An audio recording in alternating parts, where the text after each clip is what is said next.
Hey there, Chief Meteorologist Heather Haley here, keeping an eye on those conditions as those temperatures are jumping up right now. Again, we are right on track to our really evolving weather. I think evolving is probably a good way to look at it.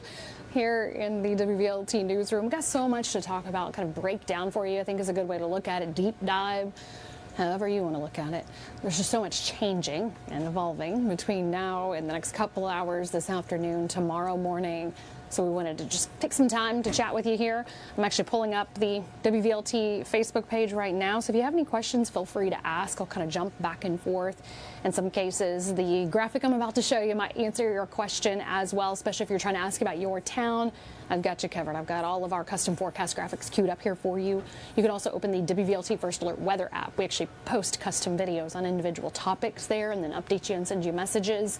So something there to kind of help you better navigate around all these changes ahead. Again, we've got some wintry weather, some snow showers, but widespread Arctic air wind chills that are going to hurt a little bit, to be completely honest, just Saturday morning. So let's dive into what's going on. Jump back into my graphics for you here. Again, this is where we have those temperatures rising now ahead of the changes. We're all right around 30, 32 this morning. It's up to 37 now. Knoxville, 39 in Kingston, 35 Middlesboro to 30 in Crossville. Now, if you even open your WVLT First Alert Weather app, or if you're looking at the live radar, you may say, why am I seeing flurries on the radar but not outside? Here's why. We were talking about it on air this morning. So if you were with us on WVLT News, you know that answer. The key here is that we've had drier air down at the ground. So what we're seeing on the radar, which is, of course, scanning the clouds, scanning the atmosphere, is those flurries. They're falling from the clouds. They're just not making it all the way down to the ground because dry air at the surface is evaporating it. The difference here, it's 37 in Knoxville now. The dew point's 28. Okay, it just took the camera a second. I think it's trying to nap on a Friday. It's tired too. But look at that just kind of gray, overcast, kind of hazy view. You're seeing what is some of that what we call virga, meaning it's showing up on the radar but not making it to the ground. So we can kind of see it in some of the hazy views. That's what we're seeing, not quite those flurries all the way down to the ground. We're also feeling some changes as the winds shift in and more moisture, more humidity funnels our way. And then that'll give us a few more snow showers later, but still not looking like a widespread impact on the snowfall part. Definitely on the Arctic air part. So right now those winds are still light in Knoxville at about 5 miles per hour, but I've mapped the wind direction. This is very important. You see how it picks up around Crossville? Just a little bit, but it's also got a steadier flow. So that's where that cooler air is just to our northwest and it's starting to funnel in, and that's what we are going to see and feel changes the rest of today. So very important here. Some folks are asking what kind of weather where you live in Sweetwater. Pamela, we'll get to that because that timeline is really important on the kinds of weather. So a lot of changes here right around the corner. Thanks for joining us, Connie in Rockwood and Scott as well. Thank you guys for your kind words. As we look at the region, I pointed out to that little flow change there to the northwest.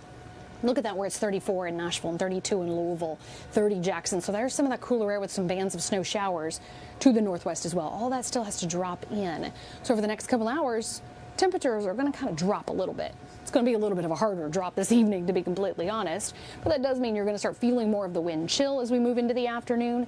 So we always do a forecast where you live on WVLT News. Today we changed it up to highlight the temperature at 3 o'clock, which would normally be the high. But this is what it'll drop to at 3 o'clock. Back down to around 36 in Knoxville, 37 in Athens, 36 Oak Ridge. But we'll also have a colder wind, so that's where it's going to feel colder. Again, you're seeing a glimpse here of some of those snow showers. I'm going to walk you through that here in just a second. You'll be back down to 29 in Deer Lodge, 32 in Monticello, 30 in Crossville. As we look at Scott County, Oneida there, 30, and Deirdre just joined us. Deirdre just joined us from Scott County. Thanks for joining us. 33 right now in Williamsburg, or excuse me, by 3 o'clock in Williamsburg to Sneedville, 34 in Rutledge. And again, this afternoon getting colder, but you can see that band of snow that lines up in the Smokies starting this afternoon. It'll be down the mountain, 36 in Maryville to 32 Townsend to 30 in Gatlinburg. And yes, the mountains will yet again play a factor in this forecast as we have the winter storm warning only in the Smoky Mountains. The higher elevations of Monroe, Blount, Sevier, Cocke, and Greene counties are all highlighted in pink there, your winter storm warning. Again, when you see these issued, we share them on our Facebook pages quite often. Keep in mind kind of where you're at in perspective. The Smoky Mountains, common story here for that winter storm warning. Your winter weather advisories in purple. That is in northeast Tennessee. That includes Morgan County. That's where you see Wartburg, Scott County, Campbell, and Claiborne. Y'all are included in this. In southeastern Kentucky and Lee County in Virginia in our area. So again, those are the advisories from the National Weather Service, which pretty well line up with our forecast that we've had out for a couple of days.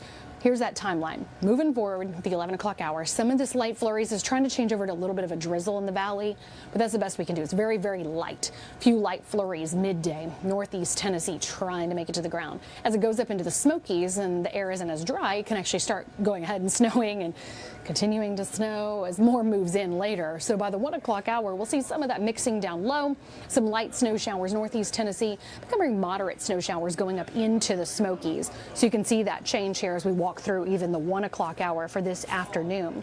Some folks, Bob, you're asking about Cotton County totals again. I'm going to get to that here in just a moment, guys. If you're asking about your town, how much snow you can expect, I got your answer here in just a moment. I'm just going to walk through this timeline for everybody. And then after the fact, you can always pause it and go back or open the WVLT First Alert Weather app. In the 2 o'clock hour, notice it is snowing just straight up lined up the Smokies, but lighter down low in Jefferson County, Hamblin County. But notice those few showers trickling in on the plateau. That's really going to be the trend moving forward with the afternoon. That's where we have more scattered light to moderate snow showers. So that's just something that we'll be continuing to watch. So this is where it transitions over to being scattered, not widespread.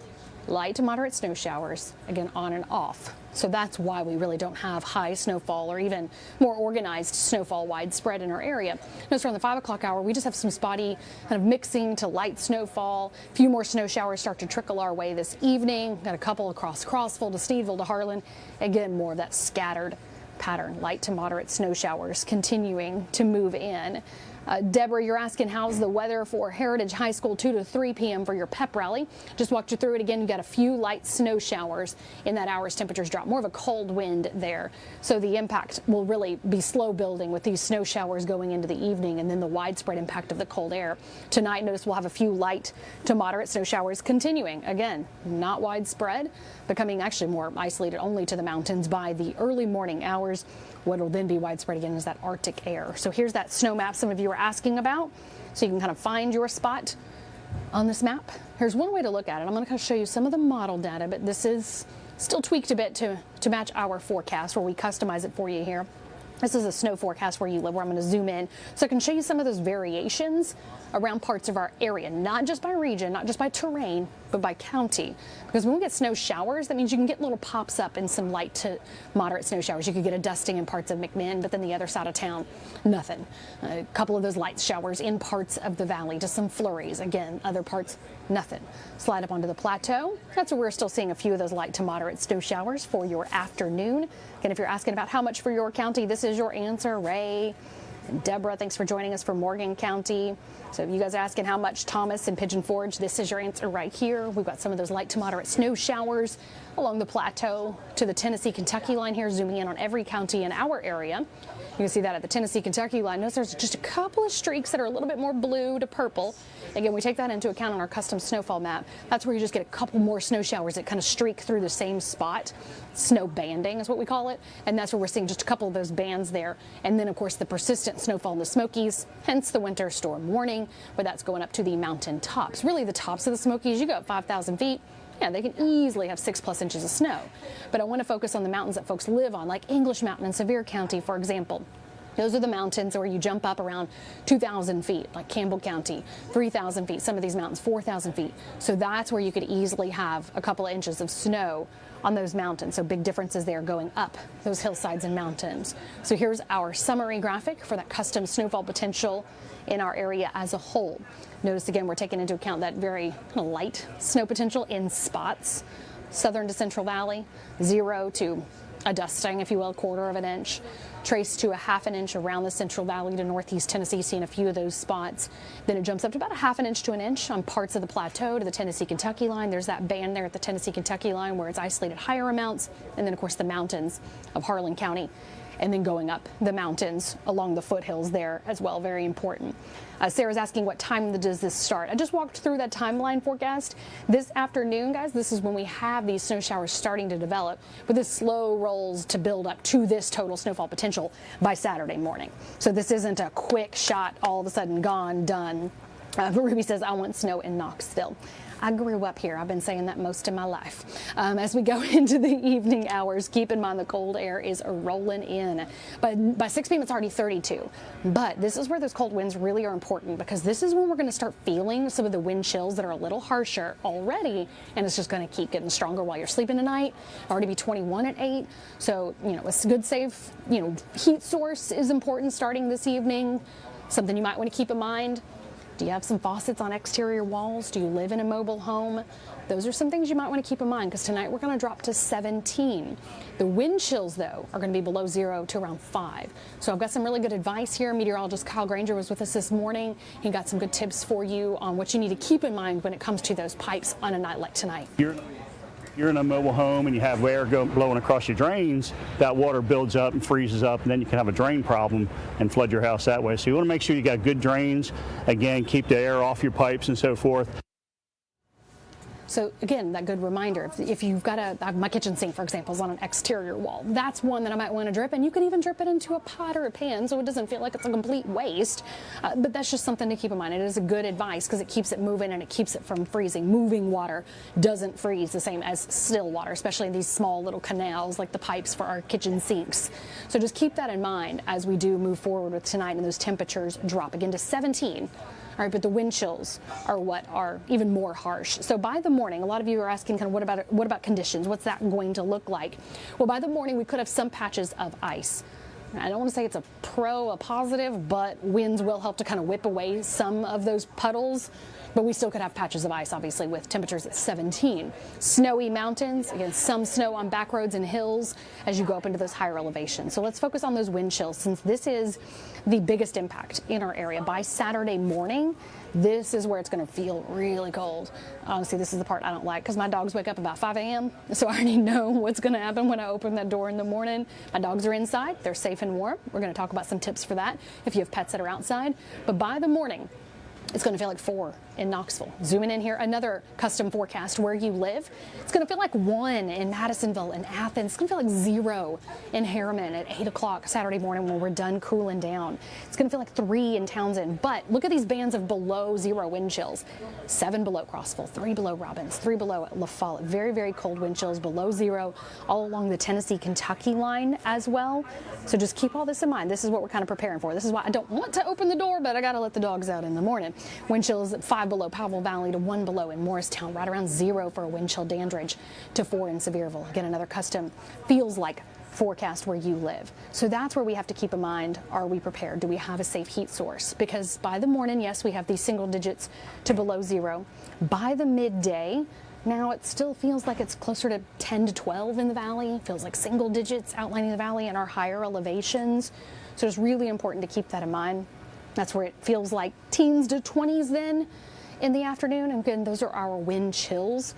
So this is just what we have to dress for, prepare for. So some good advice there would be to make sure that you are dressed properly. I'm talking good warm layers, because the mountain tops, this is actually where we have wind chill alerts until 1 p.m. on Saturday. This is where it can even feel 15 to 20 below. So if you see that, that's the difference. Think of those wind speeds literally ramping up the mountains. So I've highlighted that for you here so you can see that difference looking up the mountains. Wind chills 15 to 20 below 0. Goodness. But yeah, down below where most of us live, that's where we have these wind chills feeling like single digits to below 0 in the morning. It's just much more jarring up the mountain. So we can try to prepare. If you're going out the door, this is what wind chill means. When we talk about that, a lot of folks have asked me this before. We naturally radiate heat, of course. We're wearing layers in the winter to trap that heat in. But whatever is exposed or not wrapped up well, the wind just whips that body heat away. So we're trying to trap that in properly. And here's a couple of tips on how to do that. You want to make sure that you're layered up. Honestly, one of the best things you can do is even wrap up around your ears, your face, and cover your mouth. That'll actually trap in the warm air for your lungs as well. The cold air can be very damaging to our lungs. So that's where it's kind of a top-down. Get your nice, good warm hat, water repellent, cover your face to protect those lungs. Mittens are actually better than gloves. Then your fingers are nice and cozy all together there.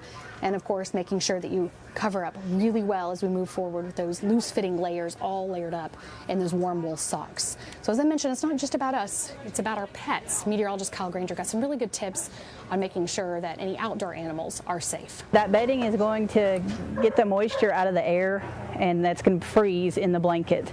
So you're going to have a wet blanket that's frozen. The best thing to use is straw or hay, even if you can't get straw. A bale of straw is $6. Again, I just thought that was such a good reminder. If you have outdoor pets, outdoor animals, and a lot of farmers around here, obviously you can't bring your horses and cows inside. Make sure that they have nice, safe and secure areas. We talked about those pipes earlier as well, making sure you drip some faucets on the exterior walls, especially if you live in a mobile home. Anywhere you feel like maybe the insulation isn't as good, always a safety precaution there. Just to try to take that positive spin again, I told you guys I try to be positive. There is a light at the end of the tunnel, literally. The sun will come out on Sunday. Temperatures start warming back up early next week. In fact, we have above average temperatures. So just again, that was a good deep dive for you here on everything that's going on between today's scattered snow showers, but the widespread Arctic air and the wind chills for Saturday. So as I'm wrapping this up, I want to just remind you that you can go on to WVLT.tv in case maybe you're going, okay, what did she say again? What was that forecast again? One of the best things you can do, go on there, click on the weather section. We also have quick links for you at the bottom, or you can just search in your app store for WVLT and iPhone or Android. What I like about that too is if we update the forecast or if we have something really important for you, we'll send you a message. So then you also know when there's new information, but all that's readily available online as well. I've actually got to get off here so I can get ready for the noon newscast. I hope you guys have a great day. Make sure you stay warm, and as I always say, stay informed to stay safe.